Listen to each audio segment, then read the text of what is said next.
Friends, your Swami Chaitanyananda has kept many surprises for me.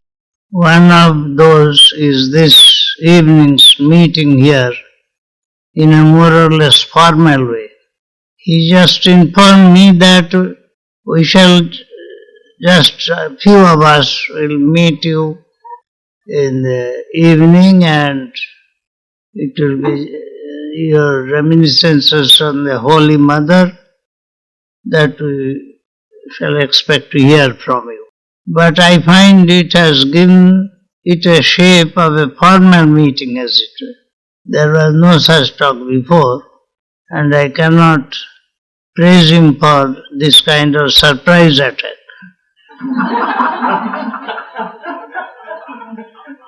The first thing that I tell you in the beginning is, don't be disappointed if I mention that I met the Holy Mother only once in my life.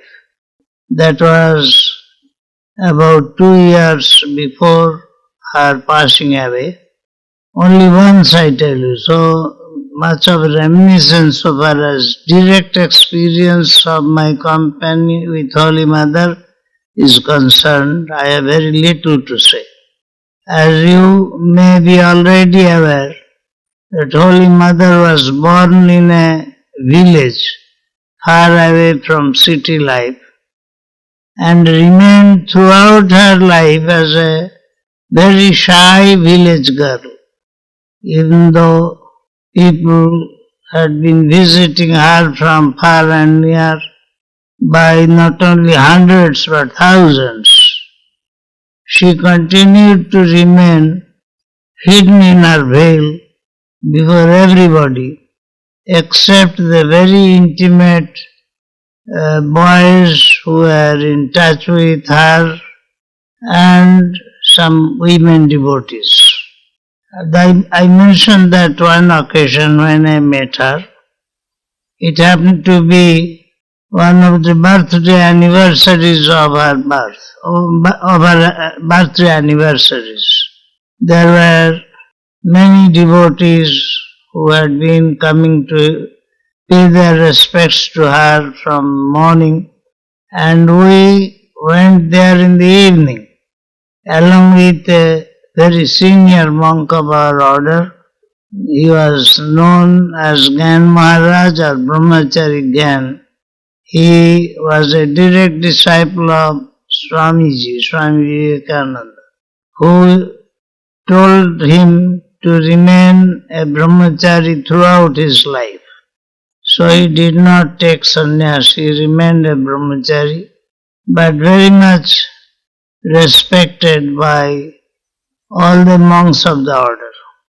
It was with him that we went to pay our respects to the Holy Mother. We were a number of youngsters who used to keep close association with Brahmachari Jnan Maharaj. So he took us to the Holy Mother, and Holy Mother was staying upstairs. We were in the ground floor when we just expressed, Jnan Maharaj expressed his desire to pay his respects to the Holy Mother. One of the attendants of the Holy Mother mentioned that Holy Mother was being visited by hundreds of devotees from the morning onwards, and she is very tired. So, Jnan Maharaj, you come here and pay your respects, but not your troop that have come with you. Jnan Maharaj said with folded hands, addressing the Holy Mother upstairs, just mention that if my boys cannot pay their respects to the Holy Mother, touching her holy feet, I also pay my respects from here alone. That settled the matter. The attendant said, in that case, please come one by one and pay your respects to the Holy Mother. Then we went. That is how we met. But it is not that we had not heard about Holy Mother. but I don't know why. It was perhaps my misfortune that I never thought of meeting her directly, simply because of the thought that to meet such a holy personage, it requires a lot of spiritual preparation. We were too much unprepared for that great occasion, so I fought shy of coming close to her. Anyway, that day it was the privilege once for all to touch her holy feet, but could not see her face as she had a long veil at that time. Face could not be seen, nor could I talk to her. Of course, that was not my lot only. Many of the devotees who were even initiated by her could not have a view of her face without the veil. That was Holy Mother's nature. And when devotees asked questions concerning their own spiritual life, the Holy Mother would reply in such a low voice that it would be almost inaudible. So there used to be two very old lady devotees who were always in her company. They used to just speak out to the devotees so that they could understand what Holy Mother might be saying. That was Holy Mother's practice. Those who had the good fortune of meeting her in her birthplace, Jairambati, there she was more free and meeting the devotees freely. But in Kolkata, she became a shy village girl all through her life. That was my misfortune, and yet I can take pride of that one occasion in my life that I had the good fortune of touching her holy feet. She remained that way, hidden in her veil throughout her life. Even when Sri Ramakrishna, towards the end of his life, when he insisted that the Holy Mother will have to take charge of ministration to the devotees who are coming in thousands, Holy Mother said, I cannot do that. I am simply a woman. What can I do? He said, you must come forward and help me. Sri Ramakrishna was aware that a great mission was there waiting for the great spiritual wave that was to be spread through it. But Holy Mother was found to be reluctant to take active part in it. Sri Ramakrishna encouraged her to do that. With utmost persuasion, he had to ultimately make her agree to that great mission that Sri Ramakrishna was leaving for the next generation, of whom Holy Mother will be the leading personality. His direct disciples were there, but before the direct disciples were banded into a brotherhood, the Holy Mother was being prepared to take the responsibility of being the Holy Mother for the whole band of devotees that are coming monastic or lay. So Holy Mother was prepared for that. As you are aware from your knowledge of the books, that Holy Mother was worshipped literally by Sri Ramakrishna when he offered all his spiritual wealth to the Holy Mother. The great heritage that was bequeathed to her was for the upliftment of the people who had to come later on. And Holy Mother was made completely prepared for that. What I mean is that Holy Mother was not in any way a less spiritual personality, but she had to be unveiled. She had to be persuaded to take the position that was awaiting for her. and Sri Ramakrishna's wish prevailed. So the mother became the mother of not only thousands but millions of people from all over the world. Really, we looked upon the Holy Mother as the head of the whole Ramakrishna Order. Though, legally speaking, Swami Brahmananda, the spiritual child of Ramakrishna, was made the first president of the order by Swami Vivekananda. Swami Vivekananda himself looked upon the Holy Mother for all strength and inspiration for the great mission that he was just launching upon. Now that is how Swamiji looked upon the Holy Mother. You can understand the great respect that Swami Vivekananda had for the Holy Mother. Once he said, addressing his brother disciples, brothers, you do not be offended if I say that none of you has understood what great power Holy Mother hides in herself. She is a great towering personality in spirituality, and her powers will be known in course of time. Swamiji was there to appreciate, to understand, more directly, more profoundly than even his brother disciples, who were each of them great stalwarts in spiritual life. So that is the immensity of the spiritual power that you can imagine the Holy Mother possessed.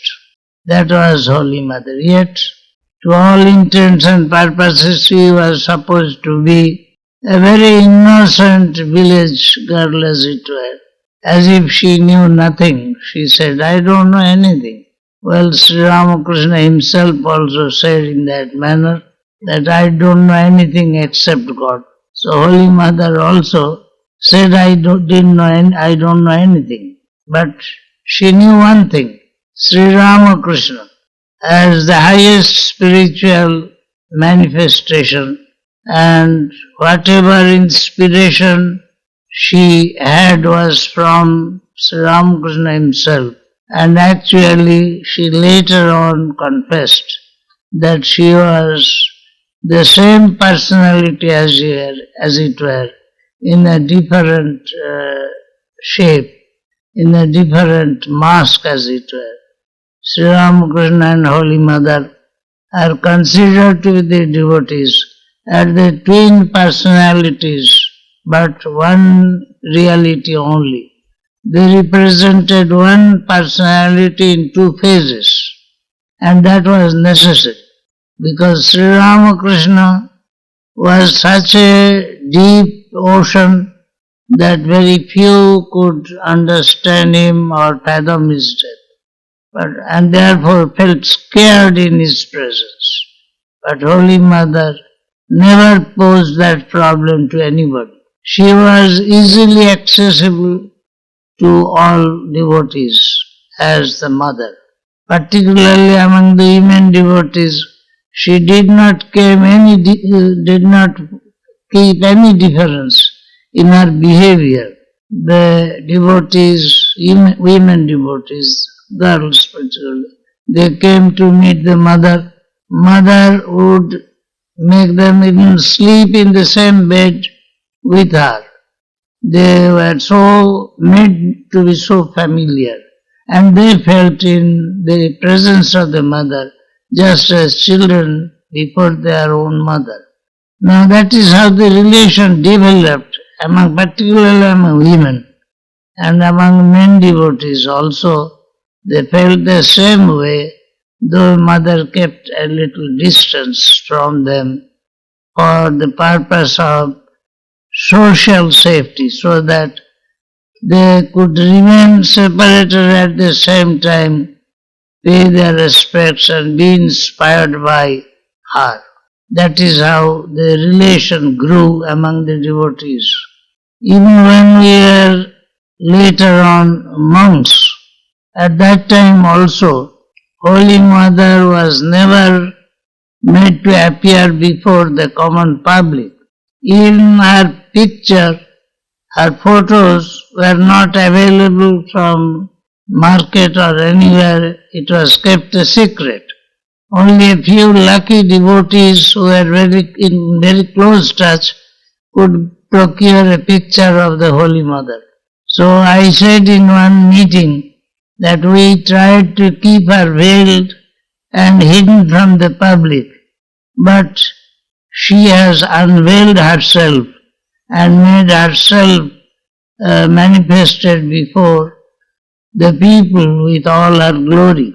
That I mentioned that in a meeting during her birthday centenary. Now that is how it took 100 years for people to be easily acquainted with the Holy Mother's life and the great mission she was having. The respect that Holy Mother commanded over the direct disciples of Sri Ramakrishna can be understood from one small incident. Once Swami Shivananda, who was the head of the order at that time, the second president of the Ramakrishna Order, he found that a brahmachari had committed some offense. So he told him, you go away from the mott, you have no place here. Brahmachari with tears in his eyes left the mott and went straight to Jairambati, the birthplace of the Holy Mother, and told her he has been driven out from the Belur Math. Mother, as an affectionate mother would do, fed her, made him take rest, and then afterwards gave a letter to Swami Shivananda Maharaj, saying with this much, my dear boy Tarak, Baba Tarak in Bengali, this boy must have committed some offense, but I request that he may be pardoned and given place in Belur Math. When Swami Shivananda saw this letter, he smiled and said, clever boy, you have at once appealed to the highest courts. So his offense was pardoned. Now that is how they look upon the Holy Mother.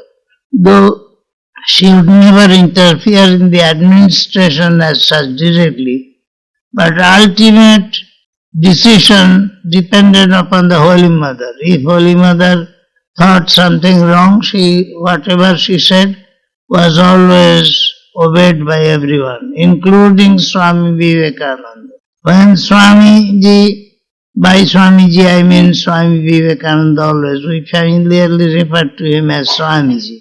When Swamiji was thinking of coming to the West, he hesitated. He saw a vision that Sri Ramakrishna beckoned him to, he was just going over the seas and beckoning Swamiji to follow him. That was an indication or a command that Swamiji was to come to the West for the mission. But Swamiji said, I shall not move unless I get direct command from the Holy Mother. So Holy Mother blessed him and said, yes, it is Sri Ramakrishna who wants you to go to the West. Please go with confidence, he is there.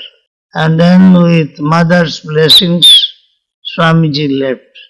Swamiji said casually in one place that Hanuman, the great servant of Rama in the Ramayana, Hanuman took the name of Sita and jumped over the ocean to reach Lanka, the Ceylon. And I have taken Mother's name and I have jumped the ocean and came to this country. That is how Swamiji drew inspiration from the Holy Mother. And another point is always remembered by us. After the passing away of Sri Ramakrishna, his young band of devotees who had taken the vow of renunciation were then filled with the spirit of renunciation and living very austere life. They scattered away over various places and were immersed in meditation, exclusively spending their time in spiritual practices. The first monastery at Baranagar in Calcutta, a suburb of Calcutta, there they had no means to keep many of the disciples together. There was no means financially, they had no source of income to feed people, so they got scattered. This pained Holy Mother very much. She prayed to Sri Ramakrishna, Thakur, you have taken birth in this world and suffered so much, but will it come to nothing afterwards? Your disciples are scattered, they have no means of livelihood in Belur Math. Please see that they get enough food and clothing and stay at one place so that your thoughts may be carried by them to the world at large in different directions. Otherwise the mission will be simply scattered and no effective instrument for spreading the message will be prolonged. And Holy Mother's prayer was heard, and Belur Math could be organized there gradually. And we who came later on had food and clothing without any difficulty. It is because of Mother's blessings, we feel. That is how it is said that Holy Mother's blessings is the mainstay of the monastic order of Ramakrishna. It once happened that there was some famine raging and Swamiji wanted that relief work should be carried on. So he was trying to organize relief on a big scale. Somebody remarked that it will require a huge amount of money. Where from will that money come, Swamiji? Swamiji said, in that case we shall sell the Math property and spend for the relief work. But Holy Mother remonstrated, no, Narayan should not do that. The Math should not be sold. It will have to be maintained, and relief work can be carried on through public charity alone. So that Mother's advice prevailed. In that way we say Mother has maintained the idea that the organization should be maintained without any kind of, say, step which may spell ruin to the order. That is how organization has been fed and clothed and maintained in its work of service to mankind. The Holy Mother saw it with her prophetic vision, the future of the Math, and she paved the way for the smooth growth of the organization in every way. That is how, though she was supposed to be a village girl, she was at the head of the organization actually. It is the spiritual head of the organization, giving inspiration and guidance whenever necessary, without coming into the limelight at any time. That is how the Holy Mother lived. And later on, when people began to stream towards the Mother, in thousands they used to come, and Holy Mother was there to accept them as her children. In her birthplace, Jairambati, they were very poor, their financial circumstances were very poor, and yet she would take care of feeding the devotees and making their stay comfortable, herself doing most of the work. When gradually financial position improved, the devotees began to contribute something towards the maintenance of the Holy Mother. Holy Mother did not leave the family. She was there with her brother's family and their children. He used to look after them, never left the family atmosphere there, but yet remained perfectly in spirit of renunciation. She was detached all along. And yet she lived with the family to show that even family people can be with God in spite of their family duties. Mother never shirked any duty. Sri Ramakrishna was perhaps an instance of the man of, he was a man of, spirit, a man of renunciation. He had no connection with anybody except his disciples. Of course, he was also mindful of his duties towards mother and towards the Holy Mother also. But Sri Ramakrishna was the ideal sannyasi in all respects. But Holy Mother represented in the ideal of a householder, how a householder can live in God, though in the midst of family environment. That is a special ideal that was needed at the time, that Sri Ramakrishna could not fulfill that ideals. It was Holy Mother who showed the ideal of a householder as well as a monastic member. Now that is how Holy Mother's special role is there. So the Ramakrishna movement would be incomplete if we take only Sri Ramakrishna as the ideal. Holy Mother participated with Sri Ramakrishna in making that ideal more comprehensive so that it may suit all people from whatever walk of life they come. Now that is Holy Mother's special role, which is unique in the world. There is no other instance anywhere that a woman, however saintly, could command such a position that she would remain an ideal for generations to come. That was the great influence that Holy Mother spread through her simple life, but full of motherly affection for everybody.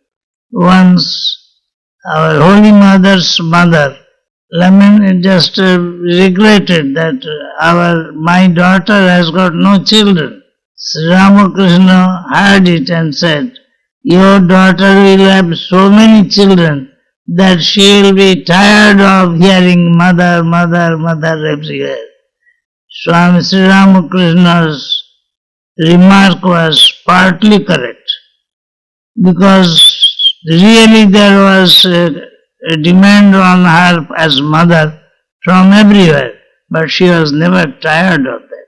So it was not fully fulfilled. That was Holy Mother's role. She said that everywhere all are my children. Even the downtrodden, the sinner, the burglar, everywhere they said they are all my children.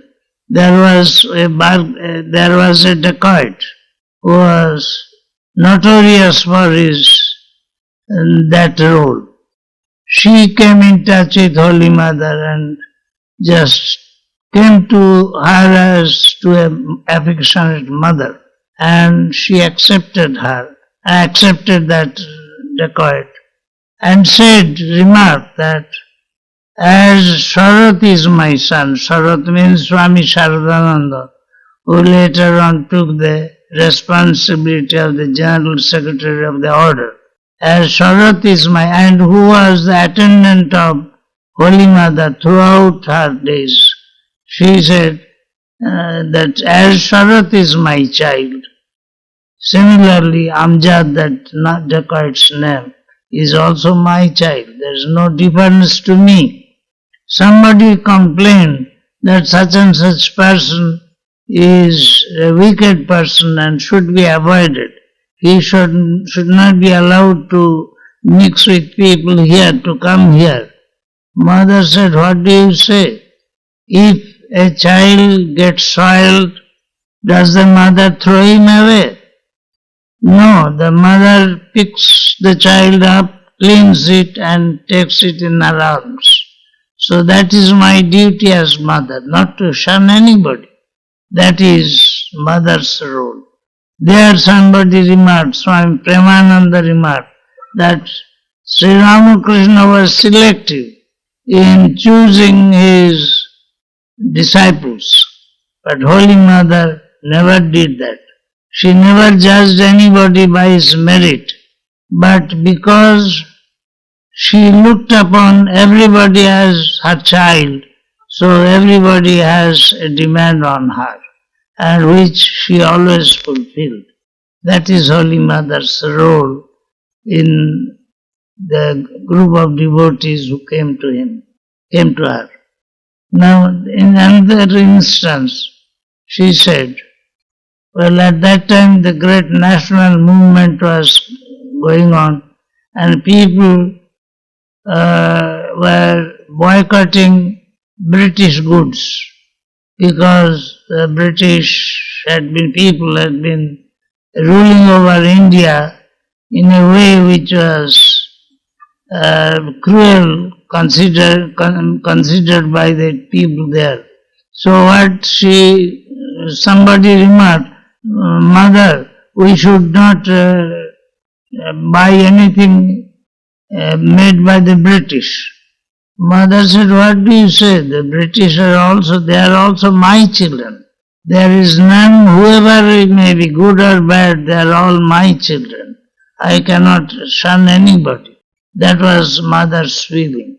She said once that, it was Ramakrishna who said, there will come many devotees who have got different colors and about whose language sometimes I do not understand. But that prediction came true. Many people from different cultures and different nationalities came to her, and she received them cordially, just as an affectionate mother does. When Sister Nivedita went to her, she embraced her as her daughter. And in those days, it was the custom to keep aloof from non-Hindu people. So the social restrictions were there. But for Mother there was no restriction. She received Sister Nivedita, and just treated as if she were her daughter. And Nivedita also looked upon the Holy Mother as such. Various references are there in her books where she said Holy Mother was so affectionate that she could not feel in her presence anything but a little child. That was Holy Mother's influence. Now you can tell informal direct disciples, you can tell. Now? My goodness. Some, one or two, you can cover more. Or if you want to say Mother. I shall begin just a few remarks about Swami Brahmananda. About Swami Vivekananda, as you know, it was not possible for me to meet him. He passed away in 1902 and I was born in 1901. So I say, we breathed the same air, we basked in the same sun. That much. Then next comes the first president of the Ramakrishna Order. Swami Vivekananda made Swami Brahmananda his brother disciple, first president of the order. Swamiji was himself president of the Ramakrishna Association. So, what is it called? Association Society. Association. But yet that formal establishment of the order was not done. Later on, when mission was started, Swamiji selected Swami Brahmananda to be the first president. As he said, he is the king among us, Raja. So popularly he used to be called by us Raja Maharaj. So he is the Raja, so he should be the first president. Now Raja Maharaj was really princely in his behavior. He was so much spiritually, in these tendencies, in his behavior, he was so spiritually immersed in spirituality that he will find that he would hardly have that sort of pose as a spiritual man. Spirituality became natural to him. When people used to meet him, he would rarely talk about spirituality unless the person was very much eager to learn about something. And when he felt that the man was prepared to receive spiritual instruction, then only he would mention things spiritual. Otherwise he would just cut jokes with people, but everybody felt attracted to him. In his presence there was a spiritual atmosphere. The whole gathering would be surcharged with that feeling. So a spiritual tone was always kept up there. We were then just boys. We used to visit in Calcutta. They used to stay in Belur Babu's house, a disciple of Ramakrishna, where all the disciples, younger disciples, used to meet often, and some of them would stay there. Swami Brahmananda used to stay in that house mainly because he was terribly afraid of malaria, which was raging in Belur Math. So Maharaj used to avoid Belur Math, especially spending night there in that mosquito-infected area. So he used to stay at Balaram Babu's house, and we used to visit there. Many people among us used to go there often. Sometimes he would just speak about things that would amuse us all, but at times he became so grave that we did not have the courage to approach him. One day he was pacing in the veranda of the house, all alone, absorbed in his own thoughts, when I went and prostrated before him. He wanted to avoid without making me unhappy. Said, I am not feeling well today. We understood that was the way he wanted to avoid company at such times.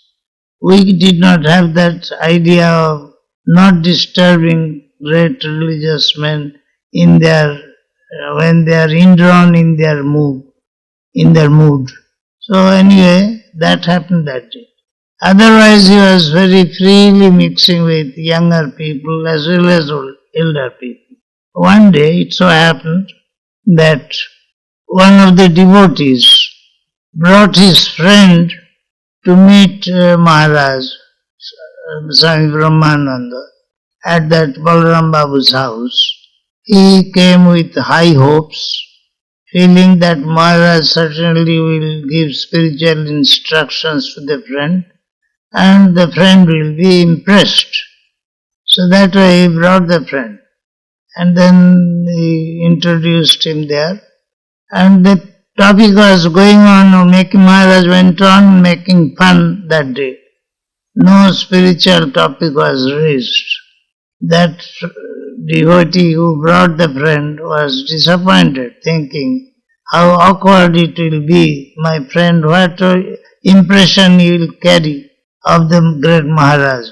But then when they were just taking leave, Maharaj said, just like an innocent child, you see, sometimes we talk spiritual things also. And then they left. Then the devotee who brought the newcomer, he felt that a great disappointment that today Maharaj did not give any spiritual instruction.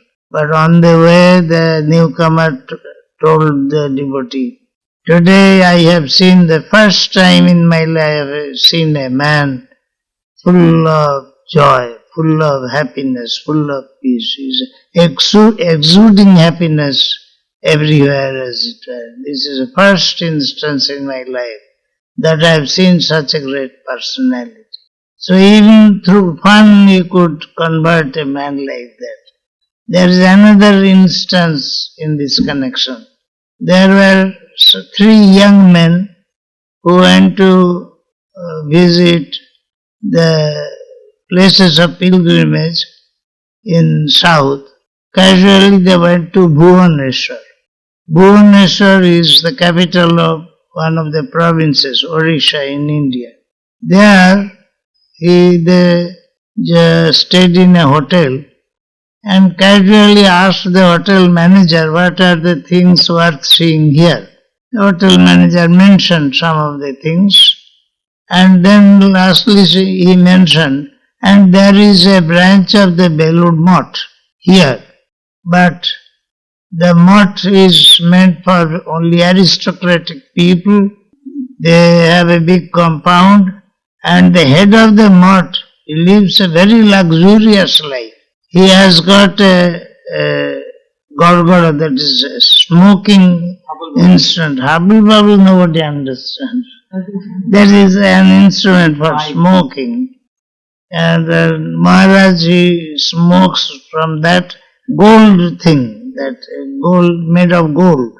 So the young men with their young spirit of reformation said, but can't you teach him a lesson? They said, how can we? He is visited by so many important people. We could not dare to say anything. They said, all right, we shall go and teach him a lesson. Then they came to visit Maharaj in the Bhubaneswar Math. At that time he was on just living in the living room with some of the attendants. He told the attendants to go out of the room and close the door, inside doors, and was ready to receive the newcomers. The Swami, those who were attending on him, they did not know the visitors, but then thought that there must be something very important, why Maharaj asked us to go out and close the doors inside. After that they were eager to hear what talks go on there. They could not overhear much, but they could hear the people inside were rolling with laughter. That much they could hear. And that way for some time Maharaj was with them and they left. The young men returned to the hotel and the hotel manager asked them, what is your impression of the great luxurious Swami? They said, we have seen for the first time a man full of joy and happiness, spreading joy everywhere. We have never seen a person like that. They were so impressed that every day they prolonged their stay, and every day they would regularly come to the Maharaj. That way the impression, how he makes create that impression, we do not know, but the impression was such that none had to be disappointed. Whoever came, whether to praise or to blame, they were immediately converted by the great spiritual giant, by simply, sometimes by his appearance, sometimes by a few words, meeting everybody in his own way. That was the great insight of Maharaj. And as the president, he had to attend meetings of the trustees of the order. Then he would hardly like to attend meetings, but they would sometimes persuade him to come and just preside over the meeting. He would sit quiet and the discussions would go on. And afterwards, at the end, the assistant secretary at that time, Swami Shivananda, would ask Maharaj, what will be the decision now? He said, this is the decision. At once the minute book was written. No discussion. Maharaj, whatever Maharaj says is final and nobody had to add anything to it. That was the insight Maharaj had. And Swamiji, that's why he said that Rakhal, that was his name, Rakhal has got the intellect to rule over a kingdom. That is what he said. একটা রাজ্য চালাতে পারে. He can just administer a whole kingdom. That was the great insight that Maharaj had. A man of few words, but wonderful penetrating intellect and a great judge of persons, always. Never a decision never came to be never failed in any case. That was the Maharaj's greatness. Now my time is up because 9 was the limit and we stop here. Did you have any conversation with Maharaj any time?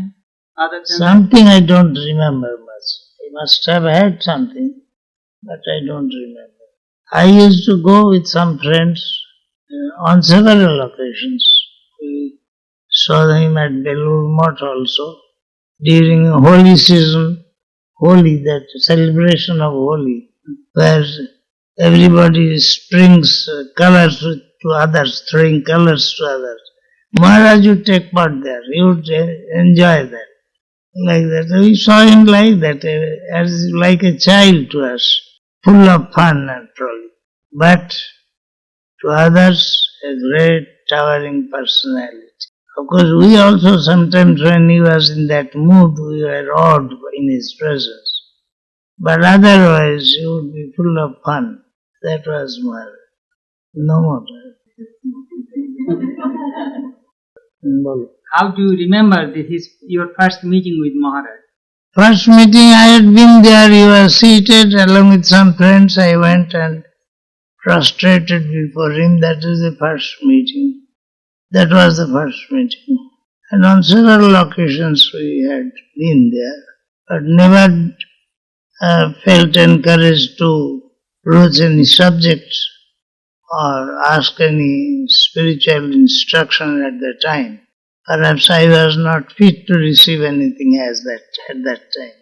But one thing prevailed, the great personality, and his impression on me remained forever. For a vision. I do not remember seeing anywhere if she bought Sri Ramakrishna's birthplace, or how did it come? Can you relate? I shall relate to you.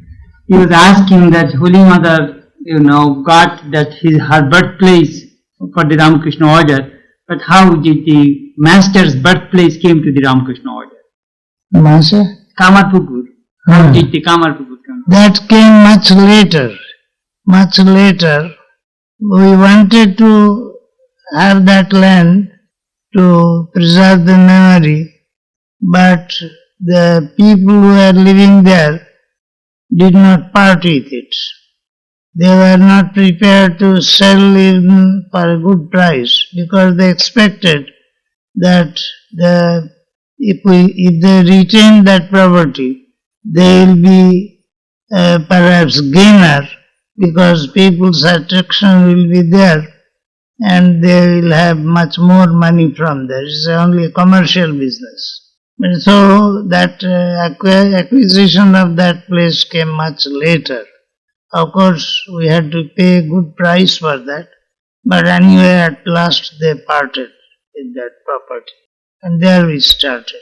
And in the Holy Mother's place also the same way, we had to pay a heavy price for that. But Holy Mother's house was there in occupation of Holy Mother, so that was our first footing there. Then we gradually acquired the surrounding areas, and after her demise, a temple was built on the place, exact birthplace of the Holy Mother, on that very spot. In the same way, at Kamarpukur, after the land was acquired, the temple was built, but that came later on. All right, after this tonight. Today you spoke in a formal way, tomorrow informal. I don't know. If you want informal, you will have to ask questions. Okay, and I shall prompt. Alright, Swami will not shake hands, he will have to be here to take the supper to give us. So see you again tomorrow evening at 8 o'clock. You see in India it is very common. The devotees come in the evening, when he is in Kampulgati Jogadhan. You see, Sri Ramakrishna's relics was first installed in Kampulgati. It is eastern part of Calcutta, a place. At that time we have no monastery. The Jadic disciples are young boys in their late teens, early 20s, traveling all around, no place to be. They are all itinerant monks. So one of the householder disciples of Sri Ramakrishna installed the relics of Sri Ramakrishna, and Swami is stationed there. And every afternoon, 1,500, so many people come to him, and he simply after his work he sits and devotees ask questions and he answers. And it is very common in India, evening time they must go to holy person and listen something spiritual for their spiritual food. After a whole day hard work, they come and evening. That is the time for them to have spiritual food. So tomorrow, next 2 evenings, we must have our spiritual food from Swami. Thank you. Good night, everybody.